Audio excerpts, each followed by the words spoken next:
आज आपण फक्त 3 पदार्थांचा वापर करून अजिबात साखरेचा देखील वापर न करता इतकी पौष्टिक उपवासाची वडी कशी बनवायची ते बघणार आहोत. आषाढी एकादशीला बहुतेकांचा उपवास असतो आणि या उपवासाच्या दिवशी दैनंदिन कामं तर करावीच लागतात. त्याचबरोबर आपल्या शरीराची ऊर्जा देखील टिकवून ठेवावी लागते.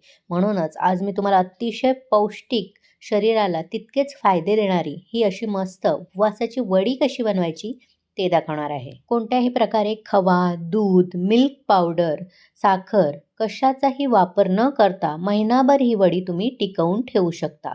चला तर मग लगेचच पाहूया उपवासाची पौष्टिक खुसखुशीत वडी कशी बनवायची. नमस्कार, मी प्रेषिता. प्रेषिताच किचनमध्ये तुम्हा सर्वांचे पुन्हा एकदा खूप खूप स्वागत करते. उपवासाची पौष्टिक वडी तयार करण्यासाठी गॅसवर मी सर्वात आधी एक कढई ठेवली आहे. त्यामध्ये आपल्याला 4 ते 5 मोठे चमचे भरून तूप घालायचं आहे. साजूक तुपाचा इथे मी वापर केला आहे. आणि ग्रॅममध्ये म्हणाल तर साधारण 80 ते 85 ग्रॅम हे तूप आहे. आता तूप चांगलं गरम होऊ द्यायचं. एकदा तूप असं विरघळलं की ह्यामध्ये मेजरमेंट कपाचा 1 कप भरून इथे मी शिंगाडा पीठ घेतलं आहे. आज आपण शिंगाडा पिठापासून वडी कशी बनवायची ते बघणार आहोत. आणि वजनामध्ये हे पीठ म्हणाल तर साधारण 150 ते 160 ग्रॅम मी घेतलं आहे. कोणत्याही किराणा मालाच्या दुकानामध्ये हे पीठ सहज उपलब्ध मिळतं. साजूक तुपामध्ये पीठ घातलं की गॅसची आच मंदच ठेवायची आहे आणि या तुपासोबत आपल्याला हे पीठ खमंग खरपूस होईपर्यंत, त्याचा रंग बदलेपर्यंत, एक प्रकारचा त्यातून सुवास बाहेर येतो तोपर्यंत आपल्याला भाजून घ्यायचं आहे. फार वेळ लागत नाही. मंद आचेवर 4 ते 5 मिनिटात व्यवस्थित हे पीठ भाजलं जातं. फक्त आपल्याला हे सतत परतून घ्यायचं आहे, नाहीतर ते करपण्याची शक्यता असते. अतिशय हलकं पीठ असतं, त्यामुळे सतत आपल्याला परतत राहायचं आहे. आता जरी हे पीठ तुम्हाला कोरडं वाटत असलं तरी हळूहळू जसजसं आपण पीठ भाजत जाऊ तसं तूप सुटायला सुरुवात होईल. उपवासाच्या दिवशी तर शिंगाडा पिठाचं सेवन आवर्जून करायलाच पाहिजे, कारण हे ग्लुटेन फ्री आहे. ज्यांना वजन कमी करायचं आहे अशांनी तर उपवासाच्या दिवसात आवर्जून हे खायला पाहिजे. यामध्ये फायबर भरपूर असल्यामुळे देखील बराच वेळ पोट भरल्यासारखं वाटतं, त्यामुळे भूक देखील सतत लागत नाही. त्यामुळे वजन देखील आपोआप नियंत्रणात राहतं. उपवासाच्या दिवसामध्ये आपल्याला जो थकवा जाणवतो तो जाणवत नाही. शिंगाड्यामध्ये पाण्याचं प्रमाण भरपूर असल्यामुळे शरीर हायड्रेट ठेवण्याचं काम करतं. इथे 4 ते 5 मिनिटं झाली आहेत आणि आता तुम्ही पिठाचं टेक्स्चर बघू शकता कसं झालं आहे.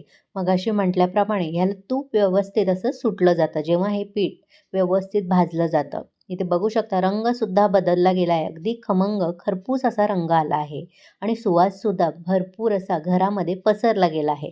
असं झालं की आपल्याला ह्यामध्ये ज्या कपाने आपण पीठ मोजलेलं त्याच कपाने अर्धा कप भरून सुकं खोबरं घालायचं आहे किसलेलं. तुम्ही इथे डेसिकेटेड कोकोनट वापरलं तरी देखील चालेल.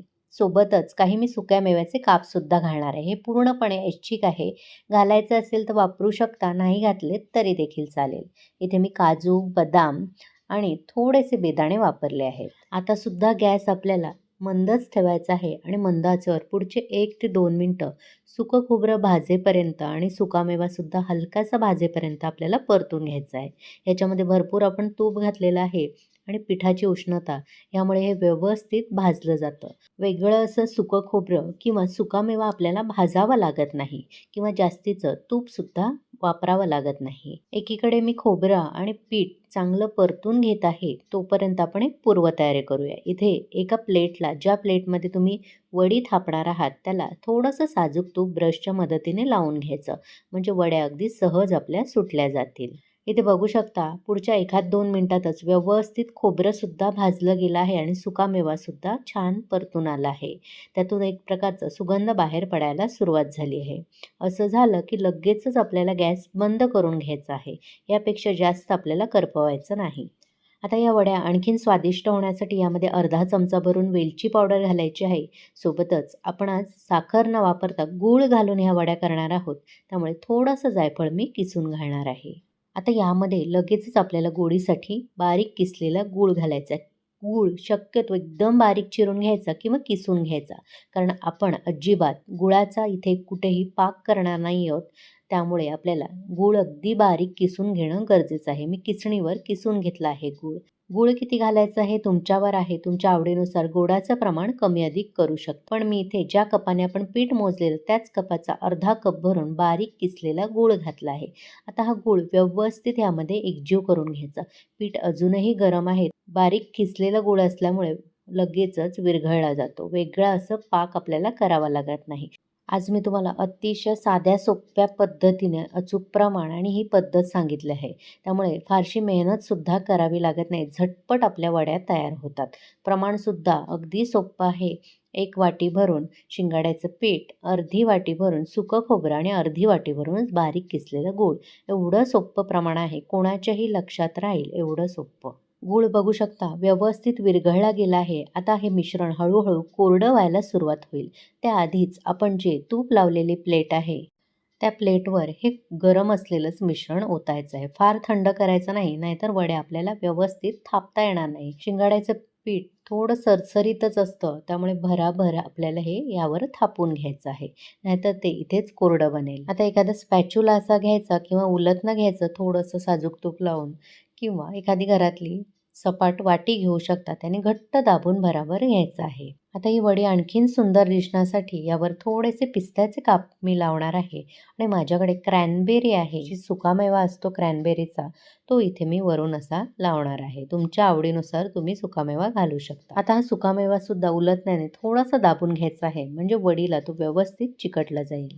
या वड्या लगेचच गार होतात, त्यामुळे एखाद्या उलटण्याच्या मदतीने या वड्या आपल्याला आत्ताच गरम असताना मिश्रण कापून घ्यायचं आहे. उलटण्याला थोडंसं साजूक तूप लावलं आहे आणि किती छोट्या-मोठ्या आकाराच्या तुम्हाला वड्या हव्यात तशा कापून घेऊ शकता.